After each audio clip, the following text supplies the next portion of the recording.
অনন্যা কিচেনে সবাইকে স্বাগতম। আবারও একটা রেসিপি নিয়ে চলে এলাম। আজকে বানিয়ে দেখাবো ঘুগনি রেসিপি।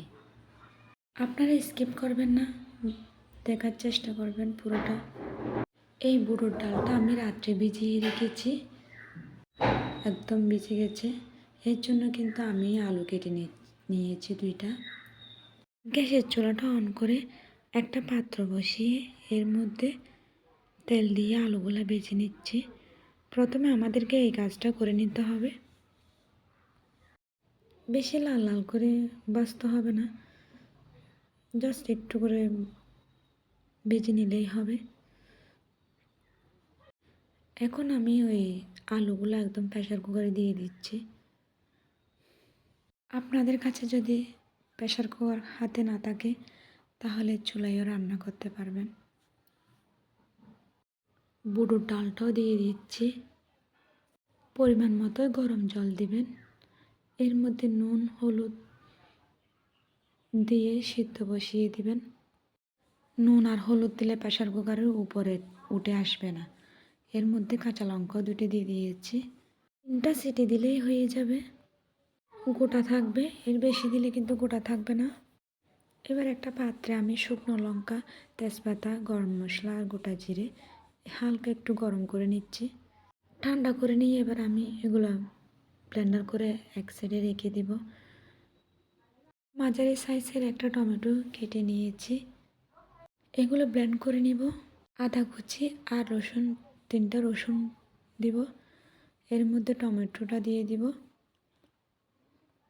ব্লেন্ডার করে নিয়েছি, এবার বাটিতে ঢেলে নিচ্ছি এগুলা। এর মধ্যে আমি কিছুটা মশলা অ্যাড করব। এর মধ্যে মরিচের গুঁড়া দিয়েছি 2 চামচ, হলুদের গুঁড়া দিয়েছি 1 চামচ, আর ধনিয়ার গুঁড়ো কিন্তু 1 চামচ দিয়েছি। উপকরণগুলো কিন্তু মিক্স করে নিচ্ছি চামচের সাহায্যে। মিক্স করে এক সাইডে রেখে দেব।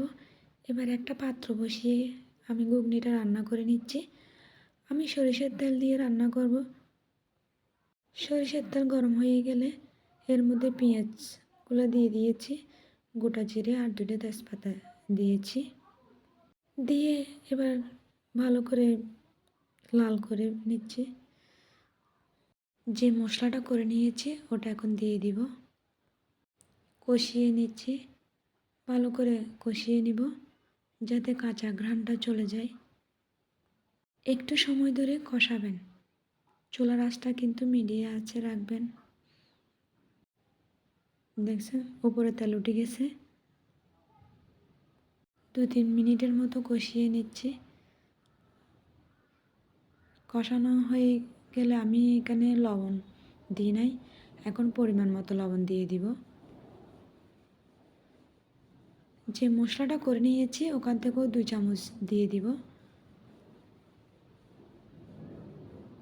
দিয়ে এবার প্রেসার কুকারে যে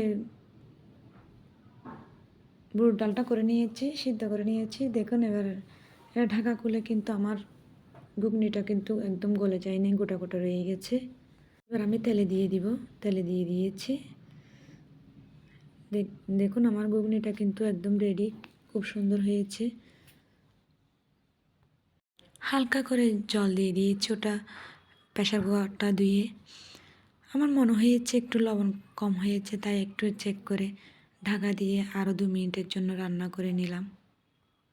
2 মিনিট পর দেখুন একদম রেডি। এর মধ্যে যে মশলাটা রেখে দিয়েছিলাম ওই মশলাটাও আবারও 2 চামচ দিয়ে দিব। রান্নাটা কেমন হয়েছে বলবেন। যদি ভালো লাগে একটা লাইক কমেন্ট করতে ভুলবেন না। আমার রান্নাটা যারা দেখতেছেন তাদেরকে অসংখ্য ধন্যবাদ। ঘুগনিটা ভাত, লুচি, পরোটা সবগুলো দিয়ে পরিবেশন করতে পারবেন। ধনেপাতা দিয়ে গ্যাসের চুলাটা অফ করে দেব 2 মিনিটের জন্য। 2 মিনিট পর ফিরে আসতেছি। দেখুন আমার ঘুগনিটা কিন্তু লোভনীয় হয়েছে, খুব সুন্দর হয়েছে দেখতে, খেতে কিন্তু অসাধারণ। আপনারা যদি বাসায় এভাবে বানিয়ে খাওয়ান সবাই আপনার প্রশংসা করবে। আমার ফ্যামিলিতে সবাই কিন্তু এই রান্নাটা পছন্দ করেছে, সবাই কিন্তু খেয়ে নিয়েছে। আপনারা অবশ্যই রান্না করবেন, রান্না করে খেয়ে তারপর আমাকে কমেন্ট করবেন। এবার আমার জন্য কিন্তু নিয়ে নিয়েছি। আজকে এই পর্যন্ত। আমি অনন্যা বিদায় নিচ্ছি।